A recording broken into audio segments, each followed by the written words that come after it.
everybody, it is Micah. Welcome back. Today I thought I'd talk a little bit about my kind of coming out story. So I've kind of talked briefly in the past about coming out to my partner, Regan, and to my friends who I came out to long before I came out to anybody else. But I thought I would share my kind of story around coming out to my family, which is something I haven't really talked about a lot because it hasn't really gone well. Pretty much is the general overview of what I'm about to share with you guys. I didn't come out to my family until I was completely financially independent from my family. So I kind of vaguely knew that my family wouldn't be as supportive as I would like them to be in this transition. I kind of got that insight a long time ago, so I was careful about what I revealed, what I said, what I did, while I was still living in my family's house. So I didn't come out until I left, and I made sure that I had a good job, you know, that I had friends and family, like friends and chosen family around me before I made any steps to come out to them at all. Because if it came to the point where they cut me off completely, I didn't want to be stuck in a situation where I was kicked out of home or financially was in a situation where I couldn't support myself. Which is the first thing I'd like to say is if you don't feel like you're safe in coming out to your family, don't. Just don't do it. I understand that it can feel like you're hiding and that you're lying by staying as your, you know, birth gender or being seen as heterosexual or whatever your situation is. I understand that it can feel like you are hiding and that you are lying and that you are being disingenuous to yourself, and I get that because that was me.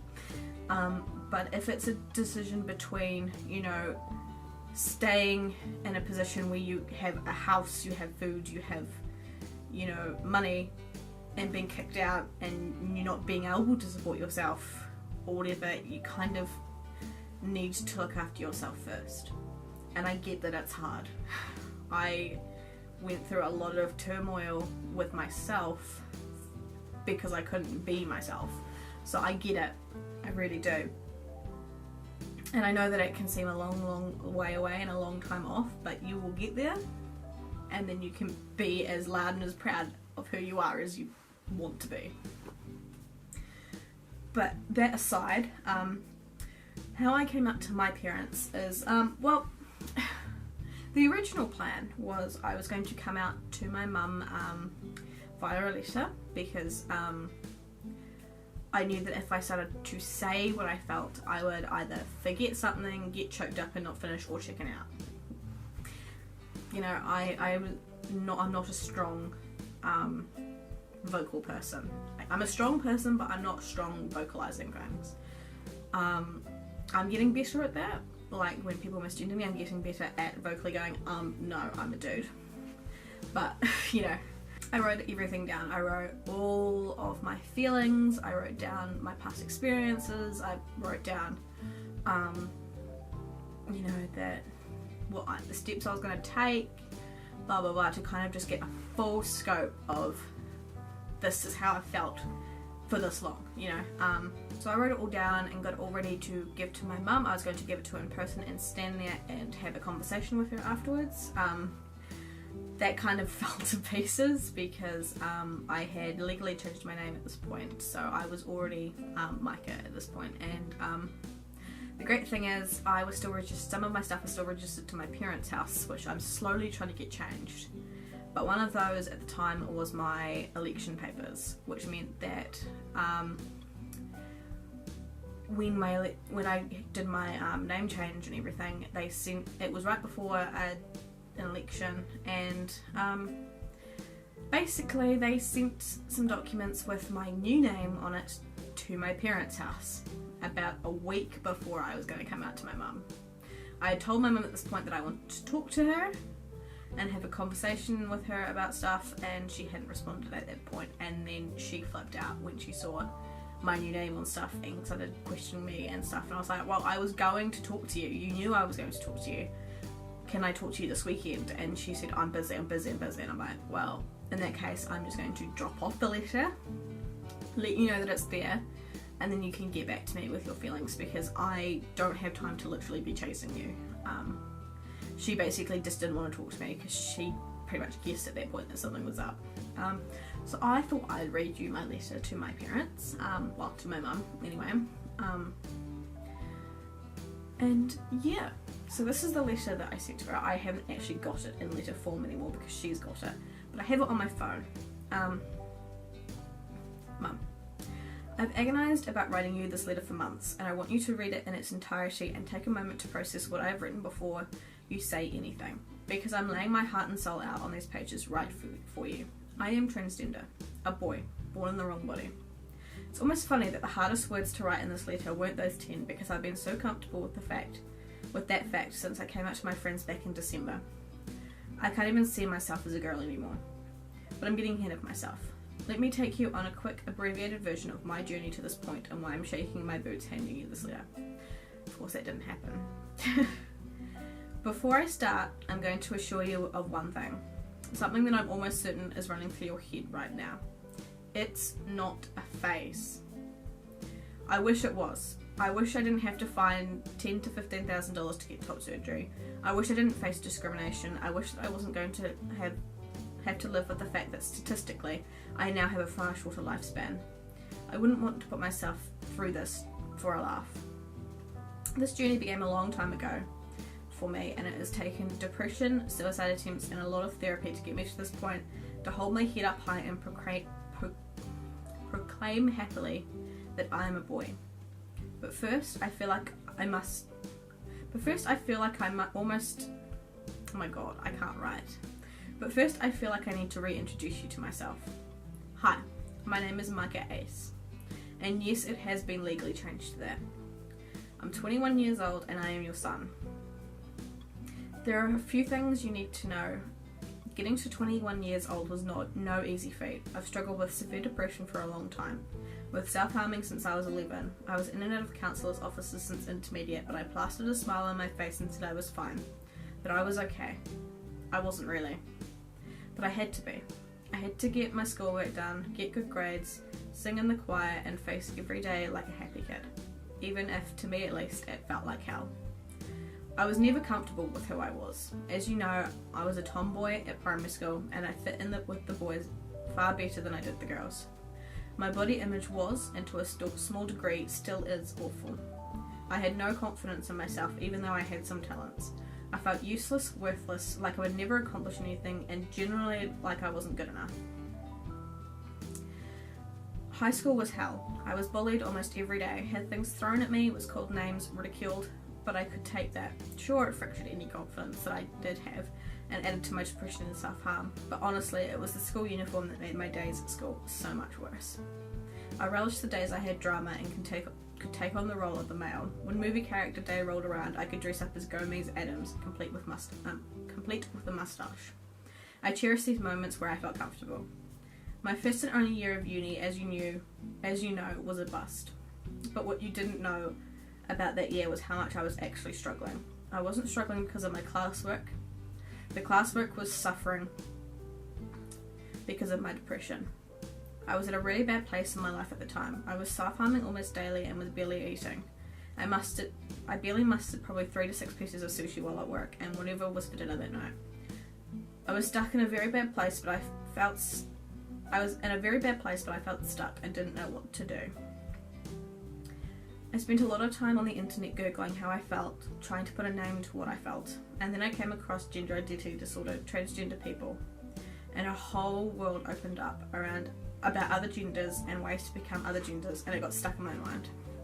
It was almost in my every thought, but I still hid it and tried to salvage my year at uni, which didn't work. So at the end of the year, when I was packing my things to move out, I did something I'd only thought about doing.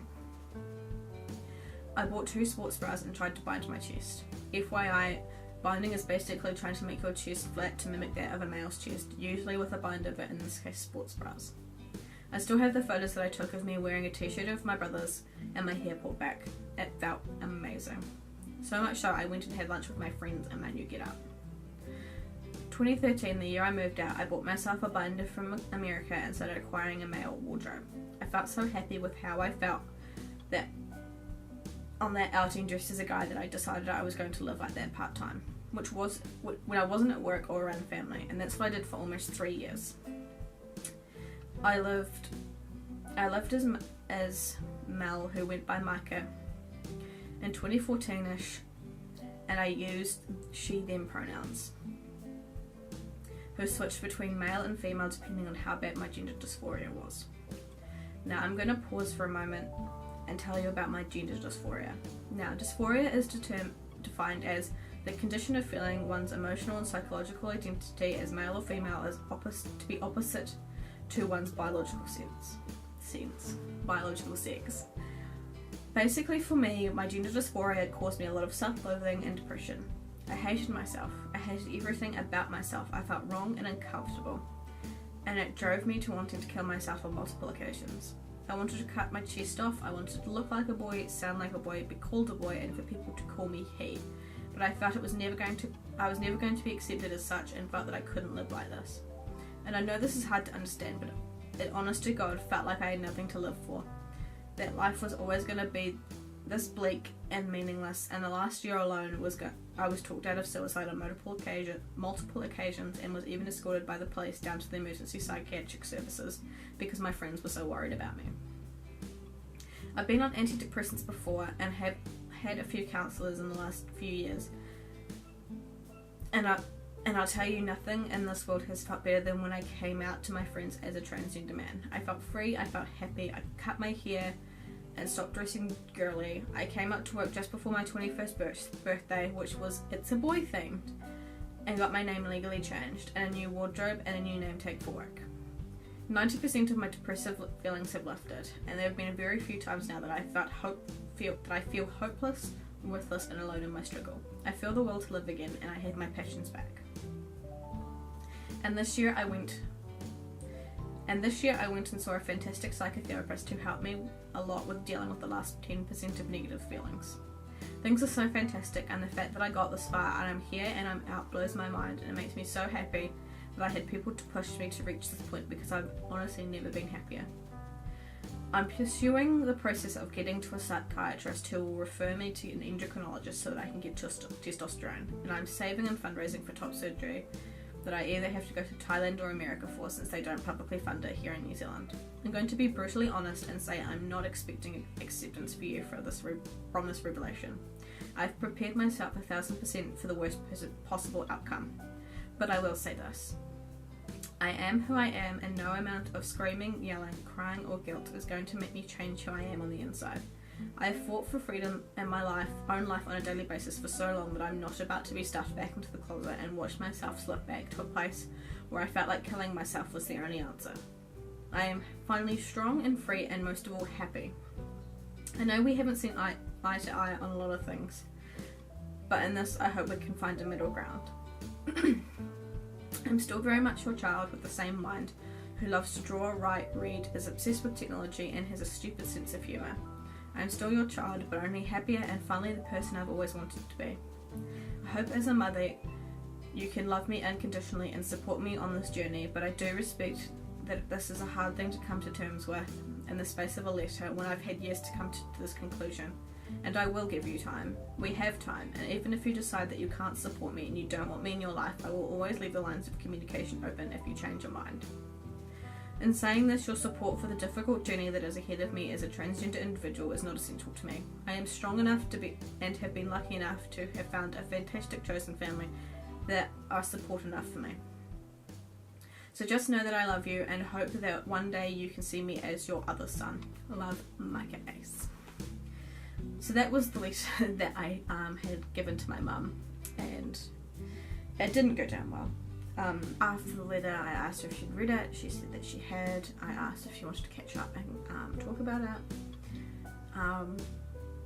She said she was busy again. I basically said, I understand that you're busy and that you're dealing with lots of stuff,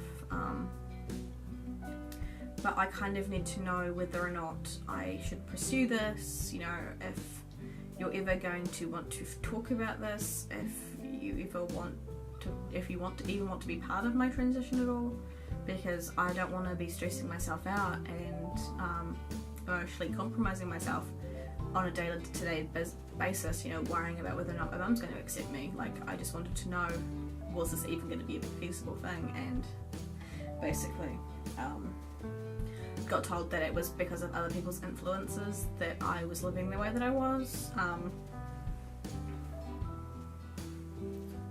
You know, it was due to other people's influence that I stopped wearing feminine clothing and cut my hair.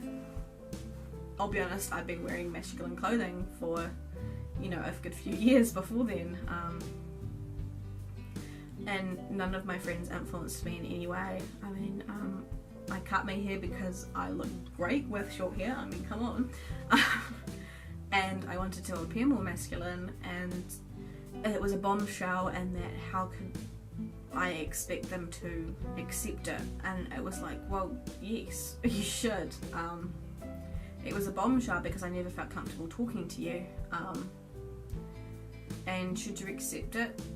Well, yeah. I mean, yeah, okay, I did fully say that I expected that it would take time, but at the same time I did expect like a, you know, I don't quite understand yet. I will work on, you know, accepting it. You know, I will work towards calling you your name and your chosen pronouns and what have you. I didn't expect to, you know, flat out, no, I don't accept this.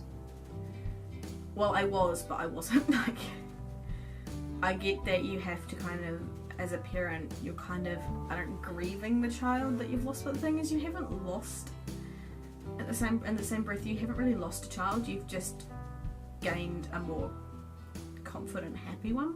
Like, I'm still the same person that I was all growing up. I'm just more confident and more comfortable and happier with who I am and where I'm going in life. I'm still the same nerdy, geeky person that I've always been. I don't know. Coming out is a difficult thing. I don't get much in the way of contact with my family anymore. They've pretty much cut me off. I mean, what can I do? I've had to block my brother. Like, he can't text me anymore because I just can't deal with him, his random outbursts, because I'm usually at work and it's just like, I don't need this right now, I've got enough going on, can you just stop texting me? You know, what can you do? If your parents don't accept you, your parents don't accept you, and there's no point kind of dwelling on it, I guess. I mean, I've had to make the decision that I can't keep kind of dwelling on the fact that my parents don't accept me. I can't keep chasing after something that I don't think is ever gonna, you know, happen. I don't know if they'll ever accept me for who I am. So I've kind of had to go, well, it's their loss. I mean, I've got a chosen family and I've got friends who support me, so whatever. But, you know, it's different for everybody, and some people feel like they need the support of their parents, but personally I don't. I'm doing fine on my own. I've proved that, you know, I rent a house by myself, well, with Regan. You know, I have a car, I have a job, I have pets, you know, I have an income. Like, I'm doing alright, despite, you know, all the challenges that apparently I've chosen for myself. So, you know, I don't need their approval. I craved my mum's approval for so long, and I've craved her approval on lots of things for a very, very long time. You know, I've always wanted to be good enough, and I've decided now that I'm never going to be good enough, but that's okay. I'm good enough at being myself. I'm good enough at being Micah, who, you know, writes, who draws, who makes YouTube videos, who spams everybody's Instagram timelines with dumb photos of my face. You know, I'm good enough at being me. I'm doing the best that I can in my life, and I don't need anybody else's approval for that. I've got the people who can support me when I'm having issues, and that's all I need. And if my family doesn't want to be part of my journey, then that is their loss, because they're going to miss me blossoming from being depressed and suicidal and just a wreck in general, and seeing me blossom into this amazing, happy, you know, man. You know, testosterone has changed my life. You know, coming out has changed my life because I feel like there's a point. I feel like there is hope and that there is happiness, and it's something I haven't really experienced ever.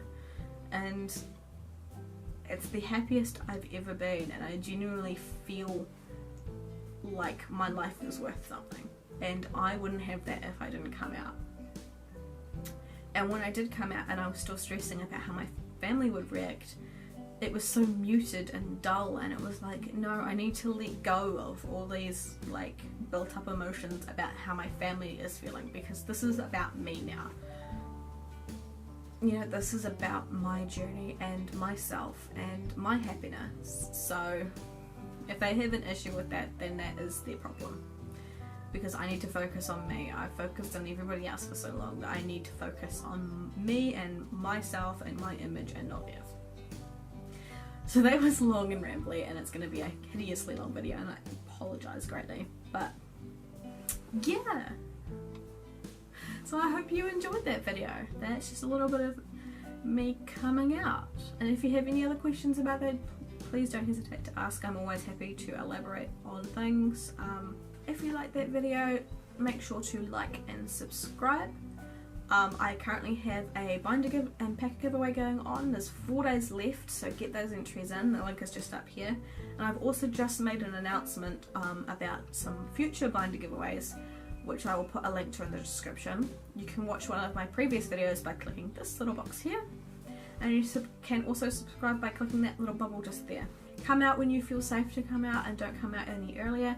Stay true to yourself, have pride in yourself. You're all amazing. I love you all, and I will see you in the next video. See you guys.